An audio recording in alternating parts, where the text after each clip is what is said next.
सुमित्रा जी का बेटा था अमित और बहू का नाम था अमृता। सुमित्रा जी की बहू की बातें सुनकर ऐसा लगता था कि जैसे वो बहुत इंटेलिजेंट है, क्योंकि उससे कभी भी कोई भी सवाल पूछो फट से जवाब दे देती थी। अरे भाई, उसके जवाब से तो गूगल भी पीछे रह जाता था। और इसलिए कम से कम सुमित्रा जी के घर में तो किसी को भी गूगल की जरूरत ही नहीं पड़ती थी। जब भी घर में कोई बात चलती, कोई कुछ भी कहता, तो अमृता फट से कह देती, ये तो मेरे साथ भी हुआ था, मुझे इसके बारे में सब मालूम है। एक दिन सुमित्रा जी अमित और अपनी बहू अमृता के साथ अमित के बुआ जी, फूफा जी यानी कि मुकेश और उर्मिला जी के यहाँ पर मिलने के लिए गए। अरे बहुत अच्छा किया अमित बेटा, इतने दिनों के बाद आए हो तुम। हाँ सुमित्रा भाभी, कभी तो आ जाया करिए अपने बच्चों को लेकर।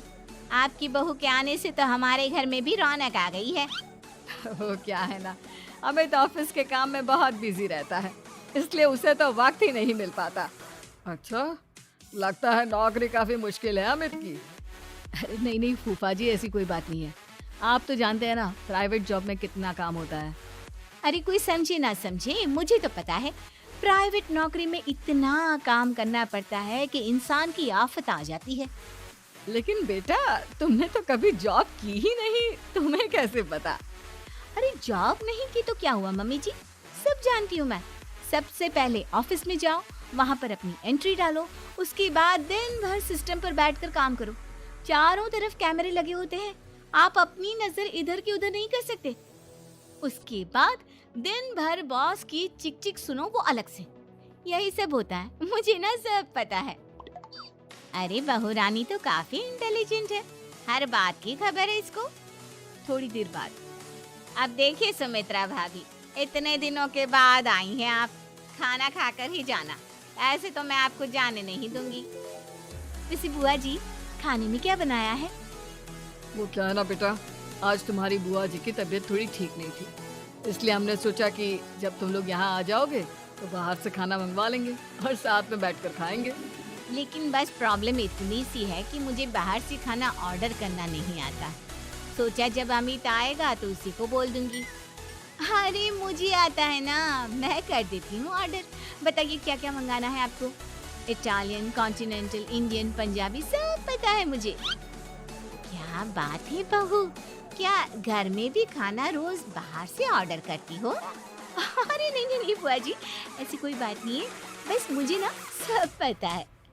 कोई बात नहीं अमृता, मैं अपने फोन से ऑर्डर कर देता हूँ। अरे क्या बात है, आजकल ऑनलाइन डिलीवरी पर कोई ऑफर नहीं चल रहा है, वरना काफी पैसे बच जाते। कैसी बात करते हैं अमित, मैं कह रही हूँ ना मुझे सब पता है। मुझे एक बहुत अच्छा ऑनलाइन डिलीवरी वाला मालूम है, जहाँ पर 50% ऑफ मिल जाएगा। और आज तो वैसे भी फ्राइडे है ना, फ्राइडे को तो उस पर 50-70% ऑफर मिलता ही मिलता है। अरे क्या बात है, इसके बारे में तो मुझे पता ही नहीं था। अरे बेटा, जिस चीज के बारे में किसी को पता नहीं होता, हमारी बहू को पता होता है। एक काम कर, तू उसी को ऑर्डर करने दे। क्या बात है अमृता बेटा, तुम तो बहुत इंटेलिजेंट हो, सब कुछ जानती हो। कुछ दिनों के बाद सुमित्रा जी की कुछ सहेलियां उनसे मिलने के लिए आती हैं। अरे सुमित्रा बहन कैसी हो, बहू कैसी है तुम्हारी? अरे पूछिए मत, बहुत इंटेलिजेंट है मेरी बहू, सब कुछ जानती है। क्या बात है, बहू के आने के बाद तो औरतें दुखी हो जाती है, लेकिन तुम तो बहुत खुश लग रही हो।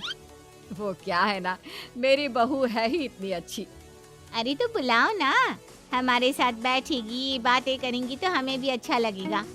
सुमित्रा जी अमृता को बाहर बुलाती हैं और उसके बाद सब लोग बातें करने लगते हैं। क्या बताऊं, कुछ दिनों से घुटनों में इतना दर्द हो रहा है कि चला भी नहीं जाता। अब बुढ़ापे में तो ये सब चलता ही रहता है, क्या कर सकते हैं। आंटी जी, आप योगा करिए, योगा और साथ में ना काले तिल खाया करिए, आपके घुटनों का दर्द भाग जाएगा। लेकिन तुमको ये सब कैसे पता बेटा?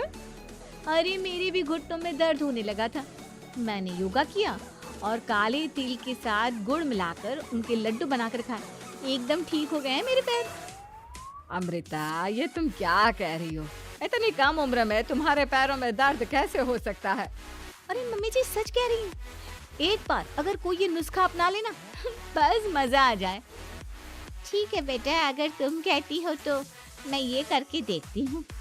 मुझे सब पता है आंटी जी, ये मेरे साथ हो चुका है, इसीलिए तो बता रही हूँ मैं आपको, ऐसे नहीं बताती किसी को। कुछ दिनों के बाद अमित अमृता को अपने दोस्तों के साथ घूमने के लिए ले जाता है। क्या यार, क्या जिंदगी हो गई है। सारा दिन ऑफिस का काम करते रहो, अपनी हेल्थ पर तो ध्यान ही नहीं दे सकते। अरे क्यों नहीं दे सकते अपनी हेल्थ पर ध्यान, सब दे सकते हैं। इंसान चाहे तो कुछ भी कर सकता है। क्या बात है भाभी, आप इतनी श्योरिटी के साथ कैसे कह सकती हैं? अरे आजकल ना एक से एक एप्लीकेशन है मार्केट में, और जानते हैं उसमें कुछ एक्सरसाइज तो ऐसी बताते हैं जिन्हें आप अपने ऑफिस में बैठे बैठे, मेरा मतलब लैपटॉप पर काम करते करते भी कर सकते हैं। अमृता, ऐसी एक्सरसाइज के बारे में तो मुझे भी नहीं पता था, तुम्हें कैसे मालूम? अरे मुझे सब पता है, हर चीज की खबर रखती हूँ मैं, जानते हैं ना आप। लेकिन ऐसी कौन सी एप्लीकेशन है और ऐसी कौन सी एक्सरसाइज है भाभी? एक मिनट, मैं आपको अपने मोबाइल में दिखाती हूँ। अरे वाकई में भाभी तो सही कह रही हैं। देखो यार, इस पे कितनी अच्छी एक्सरसाइज दिखाई गई है। अपनी चेयर पर बैठे बैठे एक्सरसाइज भी कर लो, काम भी और हेल्थ भी। वाह भाभी वाह, मजा आ गया। लेकिन अमृता, तुम्हें इस बारे में कैसे पता? अब मेरे साथ जो चीज हो चुकी है उसके बारे में तो मुझे पता होगा ही ना अमित। मतलब तुम कब ऑफिस में काम करने गई जो तुमने ऑफिस करते करते एक्सरसाइज की? मैं जो किचन में काम करती हूँ अमित, घर के काम, वो किसी ऑफिस के काम से काम है क्या? बस मैं भी वो सब करते करते इनमें से कुछ एक्सरसाइज ट्राई कर लेती हूँ, इसीलिए मुझे सब पता है। सही है यार, तुम तो बहुत इंटेलिजेंट हो। कुछ दिनों के बाद ये क्या है? एक दोस्त ने मेरे साथ एक मजाक किया है, लेकिन समझ में ही नहीं आ रहा। अरे बेटा, तो अमृता से पूछ लेना, उसके पास कोई ना कोई जवाब जरूर होगा। ठीक कहती है मम्मी जी, मैं सब जानती हूँ। लेकिन अमृता, ये थोड़ा मुश्किल है, सोच लो। मेरे लिए कुछ भी मुश्किल नहीं, दुनिया की कोई भी पहेली हो मैं चुटकी में सॉल्व कर लेती हूँ। अच्छा ठीक है, देखो मेरे दोस्त ने मुझे एक खाली पेपर दिया है और कहा है कि इस पर उसने मेरे लिए कुछ मैसेज लिखा है। अब एक बात बताओ यार, खाली पेपर पर, I mean, जिस पर कुछ भी नहीं लिखा हुआ, उसे मैं कैसे पढ़कर बताऊं? अरे बस इतनी सी बात, इसे तो मैं चुटकियों में सॉल्व कर दूंगी अमित। लेकिन कैसे बहू? इस पेपर पर तो वाकई में कुछ नहीं लिखा हुआ, एकदम खाली पेपर है, कैसे, क्या पढ़ोगी तुम? अमित, एक छोटा सा काम करो, जल्दी से एक मोमबत्ती लेकर आओ। अरे बहू, पेपर में आग लगाने का इरादा है क्या? नहीं मम्मी जी, इस पेपर पर अमित के दोस्त का लिखा हुआ मैसेज पढ़ने का इरादा है। अमित कैंडल लेकर आता है। अब ना बस इस पेपर को धीरे धीरे कैंडल के ऊपर घुमाते रहो, देखना 2 ही मिनट में मैसेज आपकी आंखों के सामने होगा। अच्छा ठीक है, मैं ऐसा करके देखता हूँ। 2 मिनट के बाद, अरे वाकई में इस पर तो अक्षर बनने लगे, लेकिन ये हुआ कैसे? और अमृता, तुम्हें कैसे पता? बात सिंपल है मम्मी जी, अमित के दोस्त ने नींबू के रस से मैसेज लिखकर उसे सुखा दिया। अब अगर मैसेज पढ़ना हो ना, तो पेपर को आग के सामने ले जाओ और लेटर्स अपने आप उभर कर आ जाते हैं। वाह बहू, लेकिन तुम ये सब कैसे जानती हो? अरे मम्मी जी, जब मैं छोटी थी ना, तो अपनी सहेलियों के साथ ऐसे ही गेम खेला करती थी। ये तो मेरे साथ कितनी बार हो चुका है, मुझे सब पता है। थैंक यू यार अमृता, तुम्हारी वजह से हमें कुछ भी सोचने की जरूरत ही नहीं पड़ती, तुम सब कुछ बता देती हो। कुछ दिनों के बाद सुमित्रा जी को अमृता के प्रेग्नेंट होने की खुशखबरी मिलती है और सुमित्रा जी अमृता को डॉक्टर के यहाँ लेकर जाती है। देखिए सुमित्रा जी, आपकी बहू की तबीयत बिल्कुल ठीक है, किसी भी तरह की चिंता करने की कोई जरूरत नहीं है। लेकिन हाँ, उनको आयरन वाली डाइट खाने की बहुत जरूरत है। ठीक है डॉक्टर साहब, आप बता दीजिए मैं अपनी बहू को क्या क्या खिलाऊं ताकि उसकी तबीयत ठीक रहे और आने वाले बच्चे की भी। अरे मम्मी जी, इसमें डॉक्टर से पूछने की क्या जरूरत है, किशमिश है, अनार है, पालक है, ये सब खाना चाहिए, आयरन का लेवल बिल्कुल बराबर रहता है। अरे वाह, आपकी बहू तो सब कुछ पहले से ही जानती है। ये तो बहुत अच्छी बात है। देखो, आयरन के साथ तुम्हें कैल्शियम भी खाना होगा। जानती हूँ मैं, अगर आयरन की खाली सप्लीमेंट लेते हैं और कैल्शियम नहीं लेते तो बॉडी उसे अच्छे से एब्जॉर्ब नहीं कर पाती। सब पता है मुझे। बहू ये भी मालूम है? हाँ मम्मी जी, आप तो जानती है ना, मुझे सब पता है।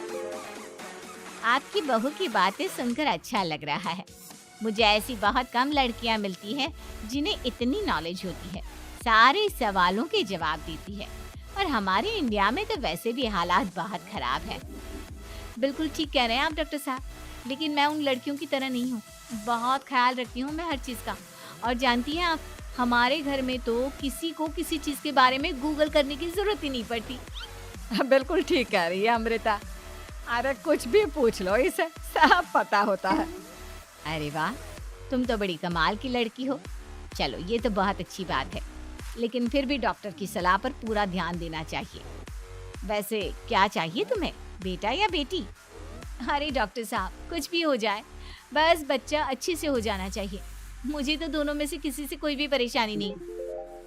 और सुमित्रा जी, आप?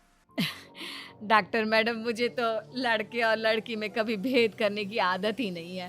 पोता आए या पोती, मेरे लिए तो दोनों एक बराबर है। सुनकर अच्छा लगा। वैसे आप जानती हैं, हमारे यहाँ पर तो लोगों को बड़ी बेचैनी रहती है ये जानने की कि पेट में लड़का है या लड़की।